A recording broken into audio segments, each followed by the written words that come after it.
मैं उससे डिसएग्री करता हूं। मुझे पाकिस्तान की किसी सकाफत, समाजी या कानूनी वजह से बता दीजिए कि कहीं पे ये खिलाफ कानून हो, खिलाफ ज़ाब्ता हो।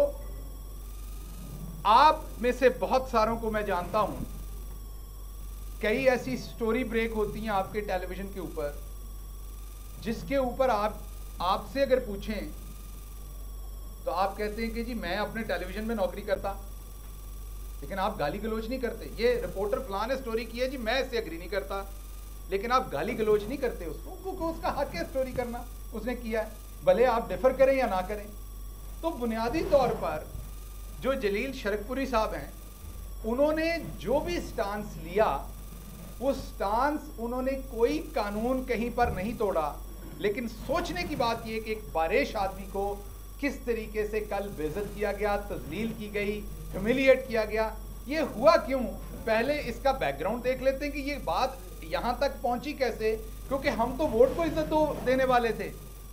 तो क्या जलील शरकपुरी साहब वोट लेके नहीं आए? क्या उनका असेंबली के अंदर वोट नहीं है, भले वो अपोजिशन का हो, हुकूमत का हो या किसी और का? रही बात, आपने कहा कि वो वज़ीर आला उस्मान बुज़दार से मिले, तो किसी बात पे कभी तो खड़े हो जाएं आप लोग। कोई एक बात खुदारा हो जिंदगी में जिस पे आप खड़े हो जाएं, कहीं पे तो आप इंसानियत दिखाएं। क्या कैप्टन रिटायर्ड सफदर यूसुफ रजा गिलानी से नहीं मिलते रहे जब आप अपोजिशन में थे, जब वो वजीर आजम थे यूसुफ रजा गिलानी? तो रखे ना कैप्टन साहब के सर पे लोटा, पक्का पक्का स्टील वाला रख दें, ऊपर उनके टोपी पे लगवा दें। तो कैप्टन साहब को तो आपने नहीं पूछा, वो तो कहते थे मैं अपने हल्के के फंड्स के लिए मिल रहा हूं। आप अगर एक पूरी दुनिया में मुसद्दका असूल है, आपका कोई बंदा मुखालिफ हो या आपके साथ हो, जिस दिन वो प्रेस क्लब का सदर बन जाता है, आपके जो कंबाइन प्रॉब्लम होते हैं आप उसी से जाके डिस्कस करते हैं, भले वो आपको बुरा लगता हो। अगर प्रेस क्लब से रिलेटेड बात होगी तो आप उनसे जाके करेंगे। इसी तरीके से अगर कोई शख्स भी वज़ीर आला बन जाता है, तो जो मेंबर प्रोविंशियल असेंबली है उसके हल्के में अगर कोई काम है वो किससे मिले जाके?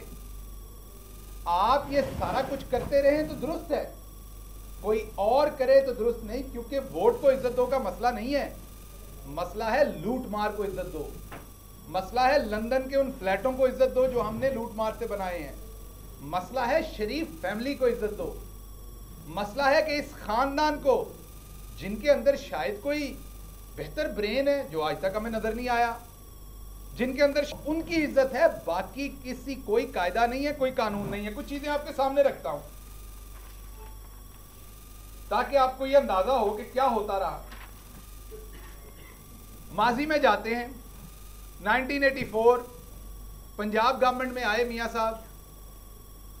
आपको याद है पहले अचानक से कहीं से वारिद हुए, अचानक से तो नहीं हुए, बहुत सारी जगहों में मिठाइयाँ खिलाई, फ्रूट खिलाए, दफ्तरों के बाहर बैठे। उनमें से कुछ लोग जिंदा हैं जिनके दफ्तर के बाहर बैठा करते थे, मैं मिला हूं कुछ लोगों से। और वहां से निकल के अचानक वजीर खजाना बने। वहां से आपको याद होगा कि जनेजो साहब की असेंबली तोड़ दी गई। जब जनेजो साहब की असेंबली तोड़ी तो क्योंकि हमने तो वोट को इज्जत देना था, तो हम जनेजो साहब के साथ ही खड़े हुए। हमने फिदा हुसैन साहब के थ्रू एक नया ग्रुप बनवा दिया, और जब बाद में कोर्ट ने फैसला दिया कि निकाला तो जनेजो साहब को गलत किया है, गहरा ही नहीं है, लेकिन अब इलेक्शन करीब हैं तो इनको इलेक्शन लड़ने दिया जाए, जो पार्टियां इलेक्शन लड़ रही हैं। जो फिदा हुसैन साहब का ग्रुप बनाया उसको नवाज शरीफ साहब ने ज्वाइन किया। फिर किस्मत ने और मुल्क की तारीख ने एक ऐसा चैप्टर देखा जो पहले कभी नहीं देखा था। निगरान वजीर आला ने खुद 4 हलकों से इलेक्शन लड़ा, जो कि नवाज शरीफ साहब थे, और 2 से मेरा ख्याल जीते, 2 से मेरा ख्याल हारे। कैंपेन की निगरान वजीर आला होते हुए, ये आपने कभी सोचा सुना दुनिया में? ये असूल भी नवाज शरीफ साहब के लिए जो है वो नरम किए गए। उन्होंने निगरान वजीर आला होते हुए ये इलेक्शन लड़ा, उसकी कैंपेन की, सरकारी रिसोर्सेज इस्तेमाल किए, और उसके बाद क्या हुआ? जब आपके सामने वो सारी गवर्नमेंट आई, बेनज़ीर साहबा गवर्नमेंट में आ गई, तो फिर पहले दिन से बेनज़ीर साहबा के खिलाफ काम करना शुरू किया, मतलब फिर से वोट को इज्जत देना शुरू की। क्योंकि शहीद बेनज़ीर जो थी वो वोट लेके थोड़ी ना आई थी, वो तो पैसे दे के आई थी। वोट तो सिर्फ नवाज शरीफ लेके आते हैं, ये मैं तंजिया कह रहा हूं, हालांकि बात तो उलट है, सबको पता है। उनके खिलाफ तहरीक अदम एतमाद लाना था, उसके लिए सबसे बड़े अस्तबल का इंतजाम किया गया। और वो क्या था? वो छांगा मांगा का जंगल था। वहां पे जो रेस्ट हाउस है, वहां पे बाहर से ताले लगा दिए गए और अंदर तमाम सहूलियात जो हैं वो मुयस्सर थी। लोगों को कैद किया गया, खरीदा गया ताकि बेनज़ीर की हुकूमत गिराई जा सके। वो नहीं गिराई जा सकी, ये फेल हुए, लेकिन बाज नहीं आए। उसके बाद भी काविश जारी रखी और सदर के साथ मिलकर हुकूमत गिराई और खुद हुकूमत में आए। तो पहली दफा नवाज शरीफ जब वजीर खजाना बने तो मिठाई और फ्रूट के टोकरों को इज्जत दे के बने थे। दूसरी दफा सदर के साथ मिलकर साजिश करके मोहतरमा की हुकूमत गिरा के पिछले दरवाजे को इज्जत दे के फिर वजीर आजम बने थे पहली दफा। फिर उसके बाद दोबारा से इनको नजर आया कि जो उस टाइम के आर्मी चीफ हैं वो मसला बना देंगे कोई, उनको फिर वोट को इज्जत देते हुए BMW देने की कोशिश की गई, जो उन्होंने इनकार की, माजरत की। उसके बाद आपको याद होगा कि एक फैसला खिलाफ आया, तो जस्टिस सजाद अली शाह ने क्योंकि वोट को इज्जत नहीं दी, तो फिर इन्होंने वोट को इज्जत देते हुए सुप्रीम कोर्ट के ऊपर हमला किया, जजेस पे तशद्दुद किया, जजेस को वहां से भगाया, तोड़ फोड़ की। वो सब कुछ वोट को इज्जत दिया था। अच्छा, उसके बाद आगे चलिए, परवेज मुशर्रफ आ गए। अब क्योंकि हम वोट को इज्जत देते हैं, हम वोट लेके आते हैं, तो वोट को इज्जत देने वाला बंदा तो बहादुर होता है ना, वोट लेके आने वाला बंदा तो बहादुर होता है, इखलाकी। तो हम में इखलाकी पावर इतनी थी कि हमने एक आर्मी चीफ जो मुल्क से बाहर गया हुआ था, उसको उसके बैरूनी मुल्क होते हुए सैक कर दिया। वापस आने का इंतजार नहीं किया, जागसाई होगी, पाकिस्तान की इंसल्ट होगी, क्योंकि वोट को इज्जत नहीं, ये नवाज शरीफ को इज्जत देनी है बस। और उनको कहा कि आप इंडिया से जाकर रिफ्यूलिंग करवा लें, अपने जहाज को नहीं उतरने देंगे, ये भी वोट को इज्जत दे रहे थे। अच्छा, उसके बाद अब जब पकड़े गए तो हमने कहा दोबारा से वोट को इज्जत देते हैं। हमने दोबारा से वोट को इज्जत दी और इस दफा हमने एक दोस्त मुल्क के साथ मिलकर वोट को इज्जत दी और हमने एक मुआहदा किया, क्योंकि वोट को इज्जत देनी थी, इसलिए तमाम मुस्लिम लीग नून की जो लीडरशिप थी वो घरों में तत्ते बयान दे के सोए हुए थे। बहुत ही मोतबर सियासतदान हैं, बहुत ही मोतबर वकील हैं एतजाज अहसन साहब, वो इनके वकील थे उस टाइम।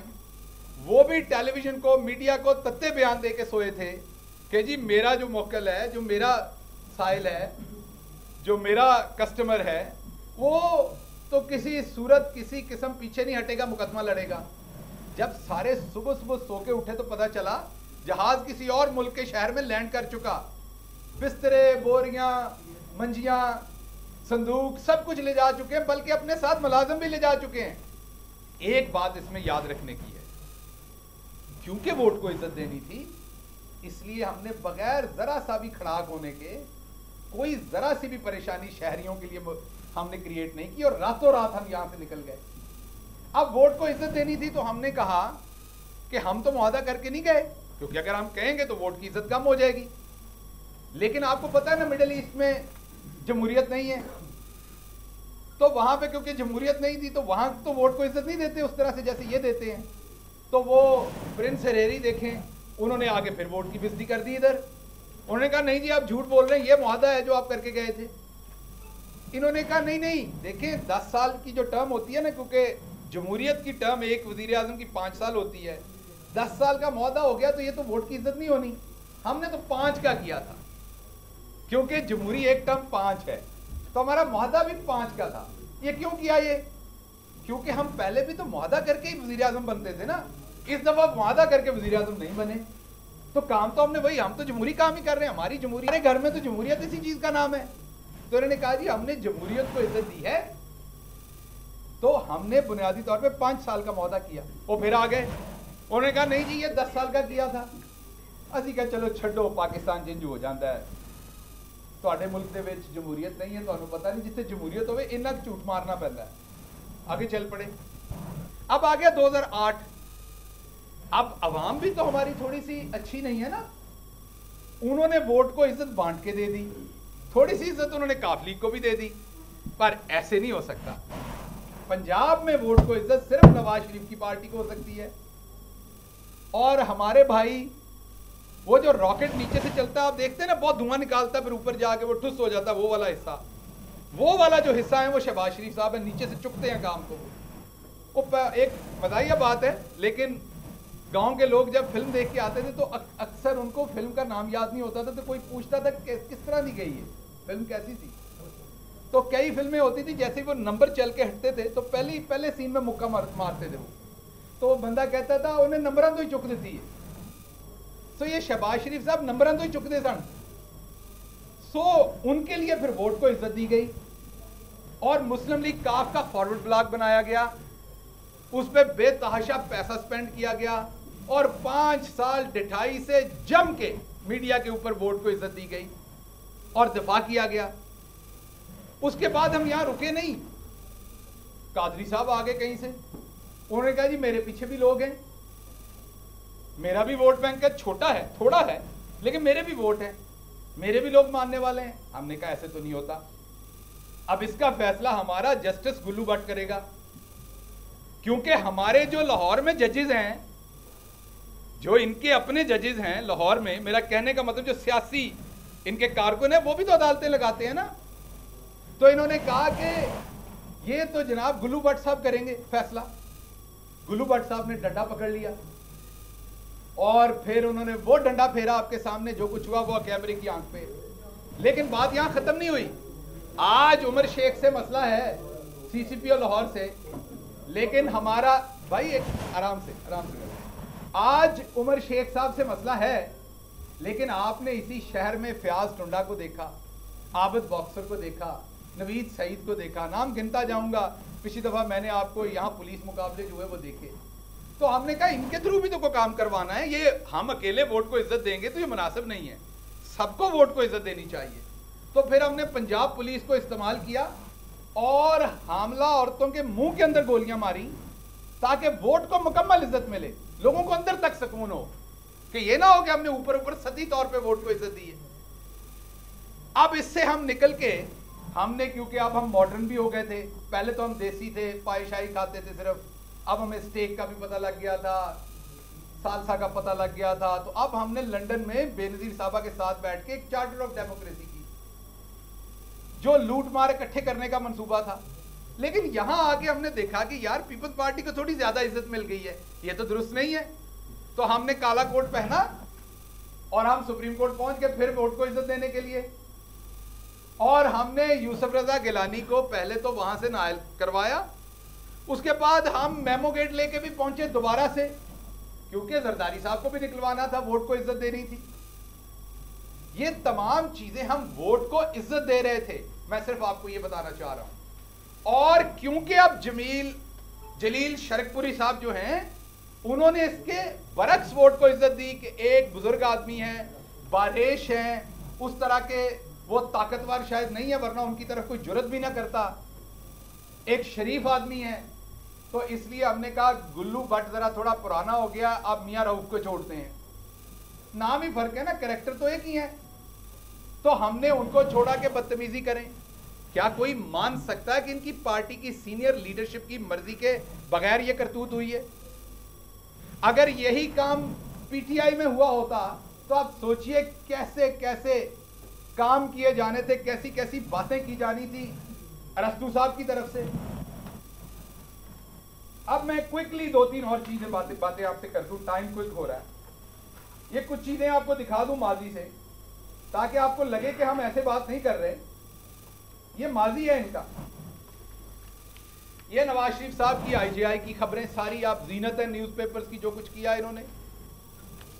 आईजीआई की पोजीशन क्या थी वोट टेबल के ऊपर, लेकिन वोट को इज्जत क्या दिलवाई हमने, वो भी आपके सामने है।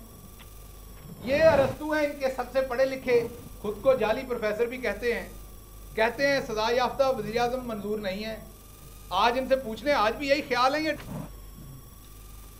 अब हम क्योंकि इनकलाबी हो गए हैं तो ये तस्वीरें जो है ना जिसमें मरहूम जनरल ज़ियाउल हक हैं, वो अब हमें अच्छी नहीं लगती इस तरह की तस्वीरें। तो याद माजी अजाब है यार, अब ये कोई मिटा दे हमसे। ये फॉरवर्ड ब्लॉग बनाया था हमने पीएमएल क्यू के लोगों का, और डंके की चोट पे कहा था कि हुकूमत करेंगे फॉरवर्ड ब्लॉग पे, और इसी को हमने उस टाइम पे डिफेंड भी किया था। ये है वो चार्टर ऑफ डेमोक्रेसी जिसके बाद भी हमने वोट को इज्जत नहीं दी और पीपल्स पार्टी को भी छुरा घूमते रहे। अब आपको दिखाता हूं आपसे रिलेटेड चीजें, क्योंकि आजकल मीडिया की आजादी पे भी बहुत बात होती है कि कदगन है, बल्कि मियां साहब ने वहां से ये मशवरा दिया है कि 2 4 6 महीने आप अंदर रह लेंगे तो शायद चौधरी साहब क्या फर्क पड़ जाएगा, आप भी तो लीडरी करते हैं इधर साफियों में, तो 2 4 6 महीने अंदर रह लें आप, क्या मसला हो जाएगा। लेकिन देखें ना, मैं तो बीमार, बेटे मेरे जो हैं वो नरम है थोड़े से, हम तो अंदर नहीं रह सकते, तो हमें रहना है लंदन में, आप अंदर रह लें 2 4 महीने, क्या है। सो मियां साहब वहां से फरमा रहे कि 2 4 6 महीने अंदर रहने का। मियां साहब आपको सिर्फ पैगाम ये देना चाहता हूं कि आपने हमेशा सफर और खाबे जो हैं वो सरकारी माल पे खाए। आपकी किस्मत देखें, इस दफा भी जब हुकूमत आपको वापस लाएगी तो सरकारी माल पे ही होगा वो भी काम, क्योंकि अब आप एक मुजरिम हैं, उसका पैसा भी इंटीरियर मिनिस्ट्री के थ्रू हुकूमत को ही देना है आपको लाने का, तो आपका ये सफर भी फ्री का ही होना है, या वैसे आपकी किस्मत है माल खाने की। ये जनाब वो टेबल जो आप सबको मैं देता हूं अभी प्रेस कॉन्फ्रेंस के बाद, जब किसी अखबार ने इनके खिलाफ खबर लगाई तो फौरन उसके ऊपर क्या एक्शन लिए गए अखबार और सहाफत पे, ये आपके सामने लिखे हुए हैं। ये मैं इनके चंद इक्तबासात पढ़ के आपको बताता हूं। Newspapers have had their fun, now it is our turn. ये फरमाया मियां साहब ने अगस्त 16 1998 को, जब तकरीबन अमीरुल मोमिनीन थे, पर थोड़ा सा वो 2 मिनट और ओवन में पकाई होती तो अमीरुल मोमिनीन तैयार थे। उसके बाद अगर आप अगला देखें, एक खबर लगा दी उन्होंने 1998 में, बड़े बाकमाल हमारे सीनियर जर्नलिस्ट है कामरान खान साहब, और उसके साथ साथ हामिद मीर साहब ने भी ये खबर की थी। Sugar mills owned by the Sharif family have to pay 700 million to farmers. ये अगस्त 13 की है। फौरन उनके ऐड बंद किए गए, उनको नोटिस भेजे गए, उनके ऊपर कस्टम चढ़ा दिया गया, उनके ऊपर दूसरी कदगन लगा दिए गए, और उनको छठी का दूध याद करा दिया कि आप हमारे खिलाफ खबर लगाएं।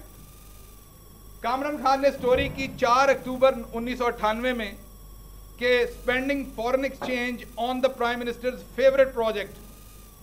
गवर्नमेंट ने उस पर भी ऐड बंद कर दिए, दोबारा टैक्स के नोटिस भेज दिए, दोबारा ये सारे काम किए।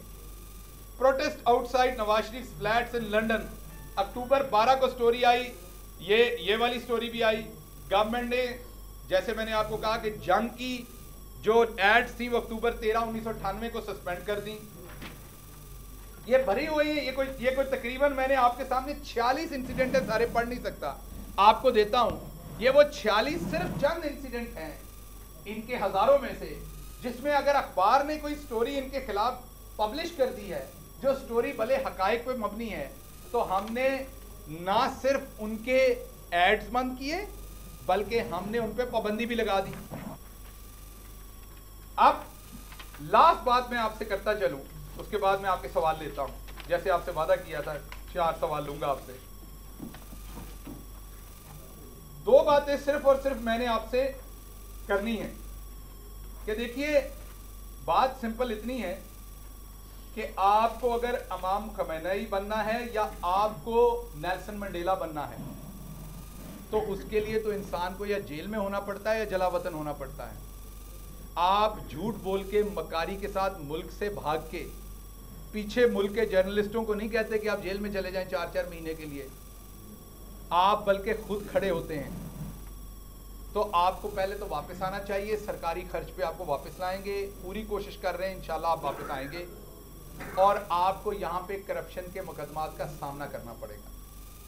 दूसरी बात आपको ये है कि अगर आपने वोट को इज्जत देनी है तो फिर ठीक है, आप कह देते हैं कि हमसे माजी में गलतियां हुई, हमें माफ़ कर दें। आपको माफ़ किया जा सकता है, लेकिन इसका मतलब ये नहीं कि आपको फिर सर पे बिठाया जा सकता है। क्योंकि आपने जिस तरह की गलतियां की हैं उससे दोबारा आप वही गलतियां करेंगे। और कल साबित हो गया जो आपने जलील शरकपुरी साहब के साथ किया कि आप लोग अब्यूजिव हैं, आप लोग माफिया हैं, आप किसी शरीफ आदमी की पगड़ी उछालने से गुरेज नहीं करेंगे।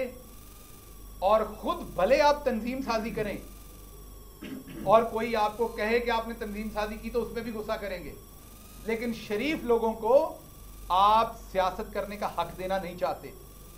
ये आज हमारी सोसाइटी के लिए भी एक अहम मोड़ है। जलील शरकपुरी साहब की शक्ल में सोसाइटी को भी ये सोचना है कि क्या आप जैसा, मेरे जैसा आम आदमी यहां सियासत कर सकता है कि नहीं कर सकता, या जब तक आप वडेरों के या इस तरह के इंडस्ट्रियलिस्ट के या इस तरह की माफिया के नीचे लगे रहेंगे तो आपको सियासत करने दी जाएगी, वरना नहीं। हमारी पार्टी से भी लोगों ने इख्तलाफ किया, जावेद हाशमी साहब ने किया, हालांकि वो मेरे ख्याल में तो कभी हमारी पार्टी के थे ही नहीं, वो आए एक मिशन पे थे, लेकिन बहरहाल सीनियर पॉलिटिशियन हैं। क्या किसी ने उनकी शान में इस तरह की गुस्ताखी की? सियासत में आप जुबान से एक दूसरे के ऊपर एतराज कीजिए, लेकिन जो वतीरा आपने अपनाया हुआ है ये मरियम सफदर साहबा की इमा पे हो रहा है। जैसे उनके वालिद लोगों पे भैंस चोरी के और दूसरे मुकदमात कराते रहे, ये उनके इमा पे जैसे उन्होंने माजी में प्रेस को और जर्नलिस्टों को सबक सिखाया, जैसे डॉक्टर अल्ताफ जफर जो हल्ला दूध वाले थे जैसे उनको सबक सिखाया, ना कोई ब्यूरोक्रेट छोड़ा और छोड़ते थे, ना जस्टिस छोड़ा सजाद अली शाह साहब, ना कोई फौजी जर्नैल छोड़ा जिसके साथ कोई इख्तलाफ हुआ, कोई इंसान नहीं छोड़ा जिससे इंतकाम ना लिया हो।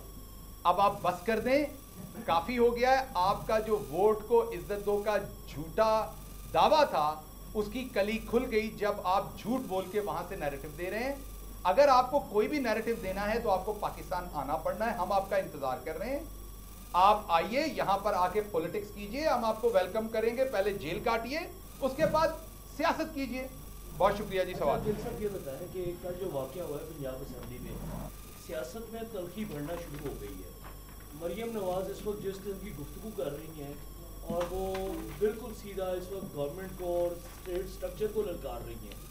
11 अक्टूबर को जो यहाँ से शुरू होने जा रहा है काम, गवर्नमेंट किस हद तक अलाउ करेगी कि अगर लॉ एंड ऑर्डर को हाथ में लिया जाता है और इसी तरह की तलखी बढ़ती है तो गवर्नमेंट कहाँ तक चीज़ों को टॉलरेट करेगी?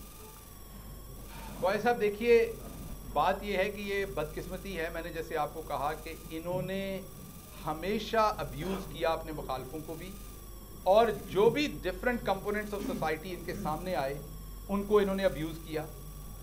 अगर बेनज़ीर साहबा आई तो इन्होंने, नुसरत भुट्टो साहबा आई तो उनकी इखलाकी तजलील की, गैर इखलाकी तजलील की, उनकी फोर्ज्ड तस्वीरें वो बनाकर फेंकी गई। अगर कोई सियासतदान बयान देता है तो उसके खिलाफ बातें करते हैं, ज़ाती अटैक करते हैं। शरकपुरी साहब का आपने काम देख लिया, उनके साथ इन्होंने क्या किया। लेकिन मैं आपको एक बात बताऊं, कुल्लु नफ्सिन ज़ायक़तुल मौत, हर अरूज को ज़वाल है, इनका ज़वाल शुरू हो गया है। इनका ज़वाल इसलिए शुरू हुआ कि जब आपको हुकूमत मिलती है तो बुनियादी आपकी जिम्मेदारी अपना पिसा हुआ तबका, अपने गरीब का ख्याल होता है। देखिए, हुकूमत में आप सारे अच्छे फैसले नहीं ले सकते, ठीक फैसले नहीं, आपसे गलतियां भी होती हैं, हमसे भी कहीं हुई होंगी, होती हैं, होंगी भी। लेकिन आपकी इंटेंट क्या है? जब आप साइन कर रहे होते हैं तो क्या आप अंदर से अपने किसी बंदे को फ़ायदा देने के लिए आपका वज़ीर आज़म साइन कर रहा होता है? मैं अल्लाह को हाजिर नाज़िर जान के कह सकता हूँ कि मेरा वज़ीर आज़म ऐसा नहीं करता। अगर उसे पता हो कि इस चीज़ से अवाम के पैसे का ये नुकसान हो सकता है तो वो चीज़ कभी भी नहीं करेगा। इनका तो वतीरा है हमेशा से ये करने का। तो जो आपका सवाल है कि अब हम करेंगे क्या, हम कानून के मुताबिक इस पर कार्रवाई करेंगे। कानून में जितनी इजाज़त है उतना काम करने दिया जाएगा। जहाँ से कानून की हद ख़त्म होती है वहाँ पे रिट ऑफ द स्टेट जो है उसको इस्टेब्लिश किया जाएगा। कानून के मुताबिक रह के जो मर्जी करें। ये सल्तनत शरीफिया नहीं है, ये इस्लामी जमहूरिया पाकिस्तान है, कानून के मुताबिक चलना। पीडीएम बड़ा पावर शुरू करने जा रही है गुजरांवाला में, तो मरियम औरंगजेब साहबा ने कह दिया कि हुकूमत का काउंटडाउन शुरू हो चुका है, हुकूमत गिरने वाली है। क्या आपको नजर आ रहा है? देखिए, उसमें जो हुकूमत होती है वो गिरती और आती है अवाम की वजह से। हुकूमत जो है वो कोई किसी की ख्वाहिश पर ना आती है ना जाती है। आपको हमने पहले भी बताया कि किस तरीके से 45-90 पिटिशंस कौमी असम्बली की आई, जिनमें पंजाब के अंदर 13 पिटिशंस पीटीआई की हैं, 11 इनकी हैं। टोटल 90 में से 45 पिटिशंस पीटीआई की हैं 2018 में, और यही नंबर आप देख लें 90 की बजाय 137 हैं 2013 में। तो हम तो खुद कहते हैं कि हमारे बहुत सारे मेंबरान जो हैं वो इनके जो नीचे लोग थे उनकी धांधली, या उनकी धांधली ना कहें तो उनकी इरेगुलरिटी की वजह से हमने वो कोई 80 पे सीट हारी, कोई 150 पे हारी एमएनए की। तो अगर हुकूमत ने जाना है या आना है, वो अवाम की मर्जी से आना है और जाना है। जिस दिन अवाम में हमने एतमाद खो दिया, हमें बिल्कुल चले जाना चाहिए उस दिन। ये जो चोर डाकू लुटेरे हैं जिन्होंने एक फैमिली के वोट को इज्जत देनी है, एक फैमिली के असासों को इज्जत देनी है, उनके बारे में मैं क्या कहूँ। वो तो खुद अब नून शीन मीम, और आज ही मेरी एक आध मुलाकात हुई है, मैं बस वो कभी दोबारा बात सही। तो मुझे लग रहा है कि ख्वाजा साहब कह रहे थे 84 इस्तीफे हैं, तो मैं ख्वाजा साहब को कहूँगा कि उंगल नूं थुक ला के ध्यान नाल गिन लो एक बारी फिर। ये बता दीजिए कि एक मुकदमा दर्ज किया गया है शहदारा में पूरी नून लीग के खिलाफ, और सेंट्रल हुकूमत जो है उसको ऑन नहीं करी कि ये गलती से हो गया या जो भी हुआ। अब इसमें ये बता दीजिए कि आपने उमर शेख का भी जिक्र किया, तो उन जिन लोगों के खिलाफ ये मुकदमा दर्ज हुआ है, क्या ये मुकदमा वापस लिया जाएगा या उनके खिलाफ कानूनी कार्रवाई जो है वो अमल में लाई जाएगी? देखिए जी, पहली बात तो ये है कि गद्दारी के और मुसलमानी के सर्टिफिकेट तो इन्होंने बांटे, हर शख्स को बांटे। आप शुरू कर लीजिए, देख लीजिए, किसी जो वॉक ऑफ लाइफ से लोगों को देख लीजिए, इन्होंने उन्हें गद्दार भी कहा, यहूदी एजेंट कहा, किसी को कादियानी बनाया, किसी को गैर मुल्की एजेंट बनाया। और आप खुदा का इंसाफ देखिए कि आखिर वो सब कुछ इनके मुंह पे आके लगा। कोई एक चीज नहीं, आप गौर कीजिए, एक चीज मैं चैलेंज करता हूं आपको, इनकी जो सियासत है, जो तोहमत इन्होंने किसी और पे लगाई, वो गलती से इनसे वो चीज सरजद हुई या कुदरत ने करवाई। आप देखिए कि उसमें इन्होंने खुद आखिर पे वो बदनामी खटी। अगर किसी की जातियात पे हमला किया तो वो भी इनको भुगतना पड़ा, हाँ, लेकिन हमारी दूसरी पार्टियों में शर्मो हिया है, इंक्लूडिंग लार्जली पीपल्स पार्टी में भी, काफ में भी, पीटीआई में भी। तो किसी ने इन पे वो अटैक नहीं किए जाती वापस जो किए जा सकते थे, जो ये खुद करते रहे। लेकिन अल्लाह ने आईना सामने कर दिया, गद्दारी के किए वो भी सामने कर दिया, एफआईआर की वो भी इनके लोगों ने जो बयान दिए। देखिए, बात ये है कि एक शहरी है, वो पीटीआई का है, पीटीआई का नहीं है, वो मीडिया से है, वो ब्यूरोक्रेसी से है, वो कोई डॉक्टर है, वो इंजीनियर है, क्या उसका जो फंडामेंटल राइट है। आपने देखा होगा कि बहुत सारी जगहों पर कोई ऐड चलता है तो लोग चले जाते हैं, जी ये मेरे इसमें जो है तहफ़्फ़ुज़ात हैं, इसको बंद किया जाए। कोई बयान होता है, लोग चले जाते हैं एप्लीकेशन लेके, अगर पुलिस नहीं मानती तो अदालत चले जाते हैं। एक एफआईआर हुई, किसी को अरेस्ट नहीं किया गया, इन्वेस्टिगेट होगा, जो उस बंदे ने गलत नाम दिए होंगे वो निकल जाएंगे, कानून के मुताबिक उस पर कार्रवाई होनी हुई तो उस पर होगी, इसको इन्वेस्टिगेट होने दें। हमने ये एफआईआर करवाई होती तो फिर आर्टिकल 6 की होती और उसके पीछे हुकूमत खड़ी होती। ये सिडेशन की है, जो बहुत दफ़ा पहले ये भी ऐसी एफआईआर लोगों पे करवा चुके हैं, इनके अपने लोग अदालतों में जाके। बल्कि ये तो मेमो गेट में काला कोट पहन के गए थे और कहा था कि ये गद्दार हैं। ये इसी तरह की ख्वाहिश का इजहार हीरा जी ने किया है, जो कि एक शहरी हैं। उन्होंने जाकर ये एफआईआर दर्ज करवाई, एसएचओ ने एफआईआर दे दी। जी, वजीर आजम को इल्म नहीं है, वो अकल दे, खोते हो। पाकिस्तान में तो हजारों एफआईआर होती हैं, क्या वजीर आजम से पूछ के होती हैं? एफआईआर तो मैक्सिमम डीएसपी और एसपी तक पता होता है कि एफआईआर हो रही है, इससे ऊपर का क्या लेना देना। अच्छा चलें, आप कह लेंगे बहुत बड़ी एफआईआर है तो आईजी पुलिस तक चली जाएगी, इससे ऊपर एफआईआर का क्या लेना देना। और क्या आपको सजा हो गई है? एक फर्स्ट इंफॉर्मेशन रिपोर्ट हुई है, जो माजी में अल्ताफ हुसैन जब इस तरह की तकारीर करते थे तो बहस ये क्यों नहीं हो, साहब को ऐसी कौन सी तकलीफ आन पड़ी कि अपने रियासती इदारों के खिलाफ, वो अपनी रियासत के खिलाफ बयान दे रहे हैं, जिसकी वजह से शहरियों के तहफ़्फ़ुज़ात हो रहे हैं और वो एप्लीकेशन दे रहे हैं एफआईआर देने के। तो जो जुर्म कर रहा है उससे कोई नहीं पूछ रहा है, एफआईआर पे पूछ रहा है। हाँ, अगर पुलिस को ब्रूटलिटी करती है, उस एफआईआर के बाद इनके लोगों को उठा के कुटमार कर दी, तो आपका बिल्कुल सवाल जायज़ था कि आप सियासी दुश्मनी कर रहे हैं। FIR हुई, उसे इन्वेस्टिगेट होने दें, जो दूध का दूध पानी का पानी सामने आ जाएगा। आखिरी सवाल डॉक्टर साहब ये बताइए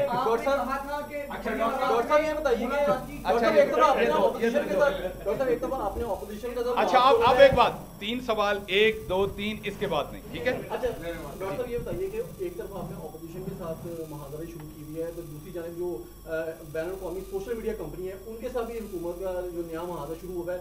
टिकटॉक पे फवज़ील कादरी एशिया इंटरनेशनल कोलिशन ने जो प्राइम मिनिस्टर को खत लिखा, उसमें उन्होंने कहा है कि जो भी रूल्स बनाए जा रहे हैं वो उनकी साथ होनी है और जो कंसल्टेशन है वो नहीं की जा रही। तो हुकूमत कौन से जो ऐसे रूल्स है वो बनाए जा रहे हैं कि जो इंटरनेशनल सोशल मीडिया कंपनी है वो काम कर सके, वो खासतौर पर हो गया सवाल। देखिए सिचुएशन ये है कि कुछ चीज़ें ऐसी होती हैं जो रेगुलर मीडिया पे डिस्कस भी नहीं हो सकती, क्योंकि आप करेंगे तो उससे तरवीज हो। मेरा आपसे वादा है कि जैसे ही प्रेस कॉन्फ्रेंस ख़त्म करेंगे, उधर बैठ के मैं आपको कुछ वीडियोस दिखा दूंगा, आप मुझे बता दीजिए कि वो चलनी चाहिए या नहीं। छोटे बच्चों से रिलेटेड हमने उस जो कंपनी है, ऐप है, एक बहुत अच्छी ऐप है, अगर उसका अच्छा इस्तेमाल किया जाए। रूल क्या बनता है? बात सुन लीजिए, आपने सवाल किया, मैं आपके सवाल की तरफ आ रहा हूँ। हमने उनसे रिक्वेस्ट की कि इसमें कोई इखलाकी ज़ाब्ता बनाइए कि छोटे बच्चे इसको इस्तेमाल, जो पूरी दुनिया में मुसद्दिक़ा, कोई गैर, हमने उनसे कानूनी डिमांड नहीं की कि पूरी दुनिया में कि 18 साल या 14 साल या 16 साल एक उम्र आप रख लें, उससे कम उम्र बच्चे अकाउंट ना बना सकें, यूज़ ना कर सकें। आर्टिफिशियल इंटेलिजेंस को यूज़ करें ताकि अगर कोई ऐसी चीज़ है तो उसको आप रिमूव करें।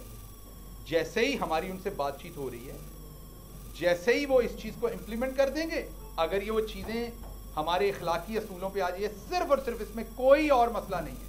इसमें हमने आपको ये भी नहीं कहा कि इसमें पाकिस्तान की सालमियत की बात है, हमने आपको ये भी नहीं कहा कि इसमें अल्लाह माफ़ करे कोई नामूसे रिसालत की बात है। हमने इसमें सिर्फ छोटे बच्चों को लेके कुछ गैर इखलाकी वीडियोज़ हैं जिनकी वजह से प्राइम मिनिस्टर ने डायरेक्शन दी कि इसको देखें, इन्वेस्टिगेट करें, क्योंकि वो प्राइम मिनिस्टर ने खुद वो वीडियोज़ देखी, उनको वालिदैन ने भेजी, मैंने भी वो वीडियोज़ देखी और आप भी देखेंगे तो बहुत तकलीफदेह हैं वो चीज़ें।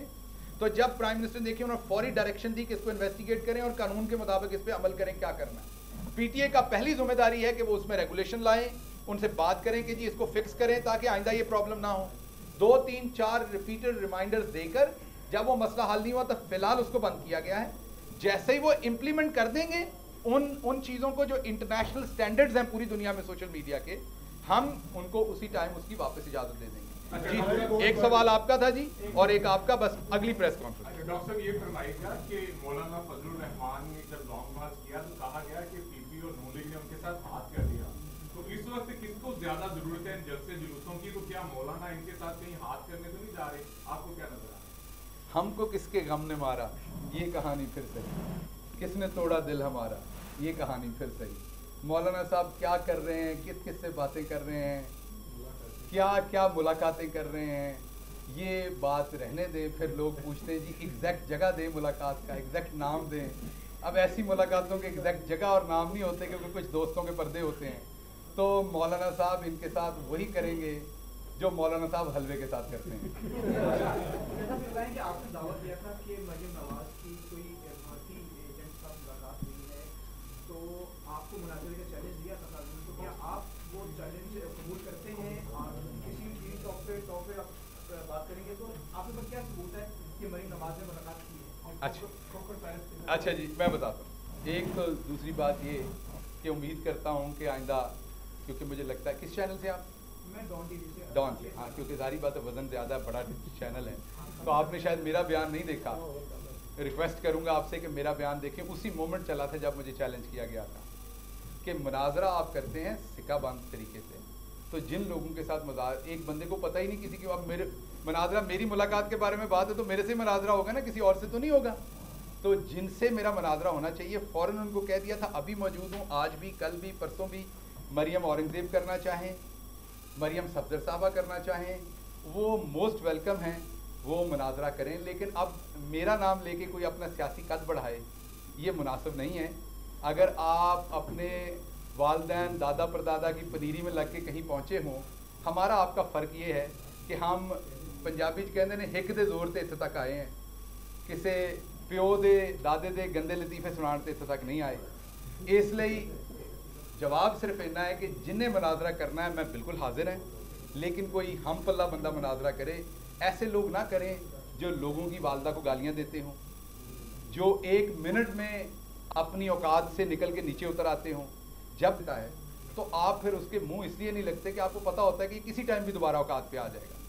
तो इसलिए अगर तो आपने इखलाकियात के अंदर रहना है, मैं आपको यकीनन बताता हूँ कि जब ऐसा हमला करते तो अंदर से गुस्सा आता है कि आप भी वैसा ही हमला करें, लेकिन फिर डर ये आता है कि अभी तो हो जाएगा, अभी तो मैं 5 मिनट में किसी पे वापस वैसा हमला कर दूंगा, किसी पे किसी। उसके बाद जब ये प्रेस कॉन्फ्रेंस कर रहा हूँ तो आप लोग मेरी तरफ देख रहे होंगे और मैं बड़े बड़े दावे कर रहा हूँ, तो आप अंदर में सोचेंगे कि आप भी तो वैसे ही, उन्होंने हमला किया, आपने जवाब दे दिया। तो फिर इस तरह की सिचुएशन से बचने के लिए आप इस तरह की गैर मेयारी, गैर इखलाकी, और जो बच्चे जिन्होंने बचपन में गंदी फिल्में देखी होती हैं उन बच्चों से दूर रहते हैं और उन बच्चों के साथ आप इंगेज नहीं करते। रही बात आपने कहा मुलाकात, तो क्या जंदाल के साथ इन्होंने मुलाकात नहीं की थी? क्या वो मुलाकात अनाउंस थी? क्या वो मुलाकात शेयर थी? मुझे जवाब दे दें। क्या उस मुलाकात का पाकिस्तान के दिफाई इदारों को पता था? क्या फॉरेन ऑफिस को उस मुलाकात का पता था? क्या वो वीज़े के साथ मुलाकात हुई थी? वो किस गाड़ी में गए थे? क्या वो गाड़ी भी पर्सनल इस्तेमाल नहीं हुई थी? वो जिस शहर में ले जाए गए वहाँ मुलाकात हुई, वहाँ से वापस आए मरी में, क्या किसी को बताया गया उस मुलाकात का कंटेंट क्या था? क्या उसके साथ साथ मुझे ये बताइए कि मोदी साहब जब तक लैंड नहीं कर गए किसी को बताया गया सवाए चंद लोगों को? उस मुलाकात में किसी को एक्सेस दिया गया? उस मुलाकात में जो कंटेंट डिस्कस हुआ वो हुआ? क्या उस मुलाकात में जो पगें पहन के बातें हुई वो क्या बातें, क्या राजो न्याज हुई वो बताई गई? क्या खटमंडों की मुलाकात पे हमने आज तक किसी को लीगल नोटिस दिया? बरखा तो पाकिस्तान में भी आई हैं, ये चाहते हैं दोबारा करवा देते हैं। क्या हमने अभी तक डेविड रोज पे मुकदमा किया जिसने कहा जलजला का पैसा हम खा गए थे? तो बुनियादी तौर पर बात यह है कि एक तरफ तो जंदाल साहब को आप मिलें और बगैर वीज़े के मिलें और चोरी छुपे मिलें, और फिर पूछने पे जब वो चीज़ लीक हो जाए, एक जर्नलिस्ट ने ही की थी लीक, तो आप ये कहें कि ज़ाती ताल्लुकात हैं। और आपका दूसरा वज़ीर आज़म शाहिद खाकान अब्बासी का है, मैं जानता ही नहीं, मुझे नहीं पता वो कौन है, मैं तो इल्म ही नहीं हूँ कि वो पाकिस्तान भी कभी आए हैं। ठीक हो क्या? तो जब आपके ऐसे मामलात हों तो फिर मेरे से जवाब ना लें, जवाब उनसे लेना है, और वक्त आने पे मेरा आपसे वादा है वो जवाब आपको खुद ही दे देंगे। आप सबका बहुत शुक्रिया। अब आइए गप करते हैं।